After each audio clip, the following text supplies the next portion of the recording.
যারা PR apply করেছে তারা এই পিআর থেকে কি কোনো দেশ ফিরে আসছে? আসে তো নাই। তাহলে তারা দেশের ভিতরে পিআর ব্যাপারে বলছে, এবং যেখানে নাই এখন কিন্তু বিভিন্ন সংগ্রাম আন্দোলন চলছে পিআর নির্বাচন বাস্তবায়নের জন্য। আব্দুল ওমর সহ আমাদের ইলিয়াস ভাই সহ অনেক বক্তারা দিয়েছেন, আমি নতুনভাবে আর বাড়াতে চাই না। তবে আমরা কি চেয়েছি, এই জুলাই সনদ নির্বাচিত সরকার আইনে বৈধতা দেবে না, নির্বাচনের আগেই জুলাই সনদকে বৈধতা দিতে হবে। আমরা কি বলেছি, জুলাই সনদের মধ্যে এই যে পিলখানায় যে হত্যা হলো, এই হত্যাটা পিলখানা সেই জুলাই সনদের ভিতরে আসতে হবে। আমরা কি বলেছি, শাপলা চত্বরে যে মানুষগুলো নির্মমভাবে হত্যা করেছে তাদের লিস্ট এবং তাদের সেই ইতিহাস জুলাই সনদের ভিতরে আসতে হবে। আচ্ছা, জুলাই সনদের ব্যাপারে যদি এখানে আইনি ভিত্তি বা স্বীকৃতি তৈরি না হয়, যারা জুলাই অভ্যুত্থানে আমরা রাস্তায় ছিলাম, বর্তমান সংবিধান অনুযায়ী যদি বিচার হয়, সেখানে কিন্তু এক পর্যায়ে ফাঁসি পর্যন্ত ওই আইনে লেখা আছে। তাহলে সেখানে আপনারা যেহেতু জুলাই সনদের ভিত্তি আপনারা চান, তাইলে নির্বাচনের পরে কেন আগে থেকে সমস্যাটা কোথায়? এটা দিতে হবে, এটা আমাদের দাবি, অযৌক্তিক না, যৌক্তিক দাবি।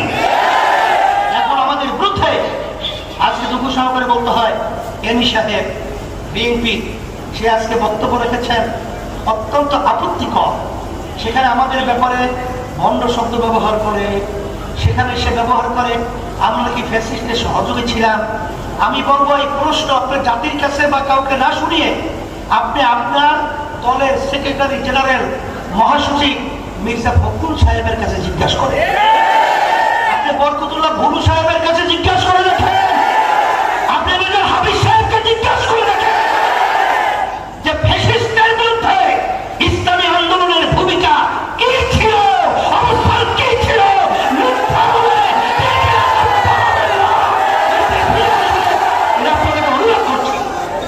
সেই সাহেব পরিষ্কার ভাবে আমি বলছি, কারা দোষর ছিল, কারা খুনিদের, তাদের বিচার না হওয়া পর্যন্ত দল নিষিদ্ধের ব্যাপারে আপত্তি জানায়, এরা বাংলাদেশের জনগণ জানে। জুলাই চেতনা কি, এটা আপনার ভার্সিটি চাবি, সেখানে নির্বাচনের মধ্যে আপনাদেরকে কলঙ্ক ইতিহাস রচনা করেছে। এই জন্য আমি বলবো, যদি এখন আপনাদের এই বক্তব্য থেকে, যদি আপনাদের এই মন মানসিকতা থেকে এখনো যদি ফিরে না আসেন, আর কতদিন মায়ের কোল খালি হবে, আর কতদিন আমাদের দেশের টাকা বিদেশে পাচার হবে, আর কতদিন এই দেশের মানুষ লক্ষ লক্ষ মিথ্যা কেসের মাধ্যমে তাদের সংসার ধ্বংস হবে, এটা বাংলাদেশের জনগণ দেখতে চায় না। এর পরিবর্তনের জন্যই আমরা আওয়ামী লীগ দেখেছি, বিএনপি দেখেছি, আমরা জাতীয় পার্টি দেখেছি, কিন্তু আমরা ইসলাম দেখি নাই। দেশের ভিতরে ৯৭-৯২ মতো মুসলমান বসবাস করে, সেই দেশে মুসলমানদের চাহিদা হলো ইসলামী নীতি আদর্শের সাথে জড়ায় থাকা, সাথে সাথে অন্য জাতিরাও ইসলামকে এর জন্য গ্রহণ করবে, কারণ যার মাল ইজ্জতের নিরাপত্তার গ্যারান্টি হলো সেই নীতি আদর্শের নাম হলো ইসলাম। আমি আর কথা বেশি লম্বা না করে, আপনারা কষ্ট করে এসেছেন, প্রশাসন আমার ভাইদেরকে এবং সাংবাদিক ভাইদেরকে ধন্যবাদ জানাচ্ছি। আমরা যেন সব একাকার হয়ে ৫৩ বছর আমাদের দেশটা মাজা সোজা করে দাঁড় হতে পারে নাই, আমরা যেন আর বিদেশেদের দালাল না হই, বিদেশেদের আর আমরা দাবেদারি না হই, আমরা যেন আর এই চাঁদাবাজ, খুনি এবং জালের মিথ্যুকদের সহযোগী না হই। পরিবর্তনের জন্যই এই অশান্তির আগুন বাংলাদেশে ধাউ ধাউ করে জ্বলছে। এই শান্তির প্রতীক হাত পাখা, হাত পাখার বাতাসের মাধ্যমে এই দেশকে শান্তি করে, দুনিয়াতে শান্তি, আখেরাতে মুক্তির মধ্যে।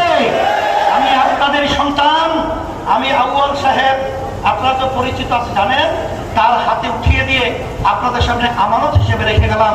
আল্লাহ যেন ইসলামের পক্ষে, হাত পাখা প্রতীক পক্ষের পক্ষে ঢাকা 10-এর এই আসনের প্রার্থী আল্লাহ যেন বিজয় দান করেন।